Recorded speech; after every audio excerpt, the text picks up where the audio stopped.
Hi friends, welcome to our channel. ஒரு 2 நாளாக video போட முடியல, பிகாஸ் ரொம்ப உடம்பு சரியில்லை, அதனால் வீடியோ போட முடியல. டிஎன்பிசி மேத்ஸில் சிம்பிளிஃபிகேஷன் பார்த்துட்டு இருந்தோமா. இப்போ 4th சம் பார்க்கலாம். Find the value of 25 divided by 15 of 4 into 4 divided by 5 into 9 minus 7 minus 20 divided by 5 of 9. பாட் மாஸில் நம்ம கேள்விப்பட்டிருக்கோம். முதல்ல என்ன செய்யணும், ஆஃபை தான் என்னென்னா சால்வ் பண்ணணும். இப்போ என்னென்னா 15 of 4 என்ன வரும், 60 வரும், அதாவது மல்டிப்ளிகேஷன். இப்போ 5 of 9 45 வரும். அப்படியே எல்லாத்தையும் டிவைட்னா கீழே போட்டிருக்கேன், டிவிஷனில் போட்டிருக்கேன், அவ்வளோதான்.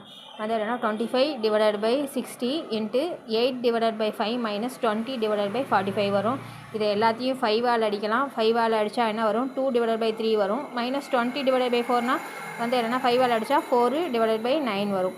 இப்போ கிராஸ் மல்டிப்ளை பண்ணுறோம். கிராஸ் மல்டிப்ளை பண்ணினோம்னா 18 minus 12 divided by 27 equal to 6 divided by 27 வரும். இதை என்னென்னா 3ஆல் அடித்தோம்னா என்ன வரும், 2 divided by 9 வரும். Answer is 2 divided by 9.